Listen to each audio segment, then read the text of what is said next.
श्री स्वामी समर्थ. नमस्कार मित्र आणि मैत्रिणींनो, लवकरच धोंड्याचा महिना सुरू होत आहे आणि 2026 मध्ये अधिक मास कधी सुरू होत आहे, अधिक मास कधी संपतो आणि अधिक मासाचे नक्की महत्त्व काय आहे, या सर्व प्रश्नांची उत्तरे मी आज तुम्हाला आजच्या व्हिडिओत सांगणार आहे. इंग्रजी कॅलेंडरमध्ये लीप वर्ष आणि मराठी कॅलेंडरमध्ये अधिक महिने असतात. लीप वर्षात फक्त एक दिवस वाढतो, तर मराठी वर्षात अधिक मासामुळे पूर्ण महिना वाढतो.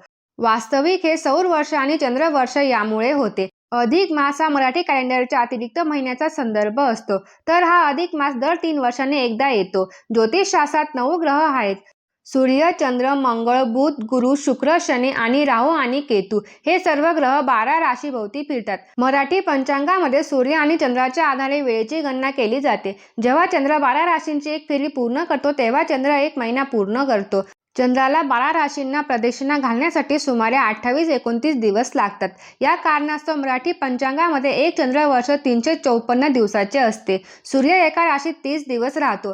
सूर्याला 12 राशींची एक फेरी पूर्ण करण्यासाठी 365 दिवस म्हणजे 28 दिवस लागतात. याला सौर वर्ष म्हणतात. सौर वर्षात आणि चंद्र वर्षात 10 दिवसांचा फरक आहे. हा फरक समायोजित करण्यासाठी पंचांगामध्ये दर 32 महिन्यांनी अधिक मास येतो. ज्योतिष ग्रंथात अधिक मास मोजण्यासाठी एक अतिशय सोपी पद्धत दिली आहे. ज्योतिषीय गणनेनुसार दर 32 महिने आणि 15 दिवसांनी अधिक मास येतो. भगवान विष्णूने या महिन्याला आपले नाव पुरुषोत्तम दिलेले आहे, म्हणून या महिन्याला पुरुषोत्तम महिना असेही म्हणतात. विष्णूजी आणि त्यांचे अवतार श्रीकृष्ण श्रीराम यांची विशेष मासात पूजा केली जाते. या अधिक मासाला आपल्याकडे धोंड्याचा महिना असं देखील म्हटलं जातं. या अधिक मासामध्ये सत्कार्य, शारीरिक, मानसिक, आर्थिक गुंतवणूक करावी. या महिन्यात शक्य होईल तेवढे धार्मिक देवी पूजापाठ करावेत. स्तोत्र पठणामुळे सकारात्मक ऊर्जा निर्माण होते, म्हणून या महिन्यात अधिकाधिक स्तोत्र पठण करावे.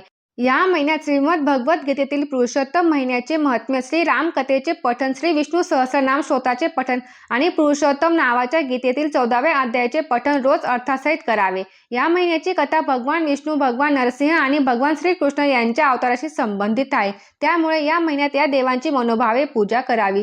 जर तुम्हाला पठण करता येत नसेल किंवा रोजच्या कामाकाजाच्या धावपळीमुळे तुम्हाला जर वेळ मिळत नसेल, तर तुम्ही ओम नमो भगवते वासुदेवाय या मंत्राचा 108 वेळा जप करावा. या संपूर्ण महिन्यात अन्न फक्त एकदाच घेतले पाहिजे, जे आध्यात्मिक आणि आरोग्याच्या दृष्टिकोनातून देखील चांगले असते. या महिन्यात दीपदानाला खूप महत्त्व आहे.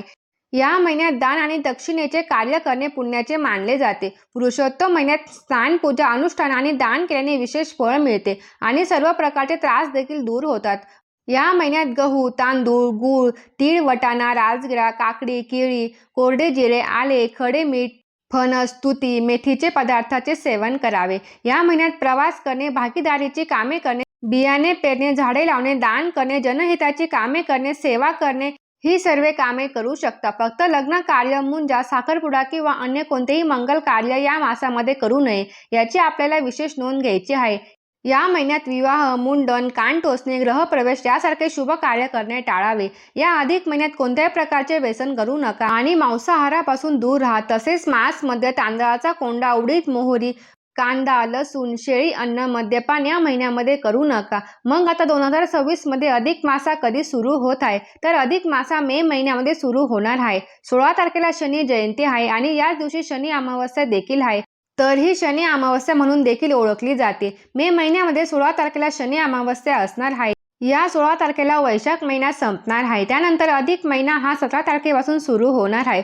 17 तारखेला अधिक ज्येष्ठ महिना सुरू होत आहे. या दिवशी अधिक ज्येष्ठ समारंभ सुरू होत आहे. मे महिन्यामध्ये कॅलेंडरमध्ये देखील दिलेला आहे. वैशाख अधिक ज्येष्ठ महिना, तसेच 17 तारखेला करी दिन देखील असणार आहे. मग आता मे महिन्यामध्ये अधिक महिन्यामध्ये जे पण दिवस आहे त्या दिवसांना अनन्यसाधारण असं महत्त्व आहे. या महिन्यामध्ये गुरुवारी गुरुपुष्यामृत योग येणार आहे. अधिक महिन्यामध्ये गुरुपुष्यामृत योग देखील येत आहे. या दिवशी सोने खरेदी केले तर त्या सोन्याचे अधिक पटीने वाढ होते. त्यामुळे अधिक महिन्यामध्ये तुम्ही सोने आवर्जून खरेदी करायचे आहे. तसेच या अधिक महिन्याला धोंड्याचा महिना देखील म्हटलं जातं आणि या दिवशी आपण अगदी पायातली जोडवी देखील खरेदी करत असतो. तर आपण जी काही वस्तू खरेदी करायची आहे, तर तुम्ही गुरुपुष्यामृत मुहूर्तावर म्हणजे 21 तारखेला खरेदी करायची आहे. त्यानंतर 30 तारखेला संकष्ट चतुर्थी असणार आहे. याचबरोबर आता 11 तारखेला कमला एकादशी देखील असणार आहे. या दिवशी पंचक देखील सुरू होत आहे आणि नंतर आता हा अधिक महिना कधी संपत आहे, तर 15 तारखेला अमावस्येलाच हा अधिक महिना संपत आहे आणि या दिवशी योगायोगाने सोमवती अमावस्या जुळून आलेली आहे. अधिक ज्येष्ठ मास समाप्ती सोमवती अमावस्येला देखील खूप महत्त्व आहे. मे महिन्यामध्ये शनी अमावस्या आणि जून महिन्यामध्ये सोमवती अमावस्या आहे. तसेच या वर्षी अंगारकी संकष्टी चतुर्थी देखील 3 वेळा येणार आहे. आपण जर अंगारकी चतुर्थीचा उपवास केला तर आपल्याला संपूर्ण चतुर्थी केल्याचं पुण्यफळ हे प्राप्त होत असतं. त्यामुळे तुम्ही अंगारकी चतुर्थीचा उपवास आवर्जून करायचा आहे. धोंड्याच्या महिन्यामध्ये म्हणजेच अधिक महिन्यामध्ये जावयाला लेकीला चांदीचे वाण देखील दिले जातात. लक्ष्मी मातेला चांदी हा धातू अतिशय प्रिय आहे. त्यामुळे जावयाला चांदीच्याच भेटवस्तू दिल्या जातात. धार्मिक दृष्टिकोनातून चांदी हा अत्यंत पवित्र आणि सात्विक धातू मानला जातो. मान्यतेनुसार चांदीची उत्पत्ती भगवान शंकराच्या डोळ्यातून झाली आहे अशी मान्यता आहे. चांदीचा संबंध प्रेमाचा कारक शुक्राचा धनाचा आणि मनाचा कारक चंद्राशी आहे असे म्हटले जाते.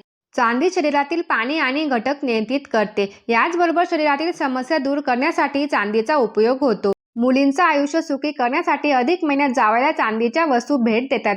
देवी लक्ष्मी आणि भगवान विष्णू यांचा आशीर्वाद मिळवण्यासाठी दीपदानाला महत्त्व आहे. त्यामुळे जावयाला चांदीचे निरंजन नक्की द्या.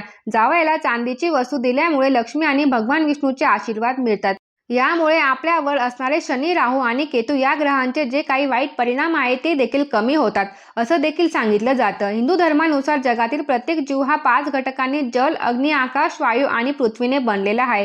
ज्या काळात व्यक्ती धार्मिक कार्यासह ज्ञान, योग इत्यादींद्वारे आपल्या शरीरात उपस्थित असलेल्या या पंचमहाभूतांचा समतोल स्थापित करण्याचा प्रयत्न करतो तो काळ म्हणजे अधिक मास. अधिक मासादरम्यान केलेले कामाचे 3 वर्षांनी परमशुद्धता प्राप्त केल्यानंतर व्यक्ती नवीन ऊर्जेने भरून जातो असं देखील म्हटलं जातं. तुम्हाला जर ही अधिक मासाबद्दलची माहिती आवडली असेल तर हा व्हिडिओ जास्तीत जास्त तुमच्या मित्रांसोबत आणि परिवारासोबत शेअर करा. श्री स्वामी समर्थ. जय जय स्वामी समर्थ.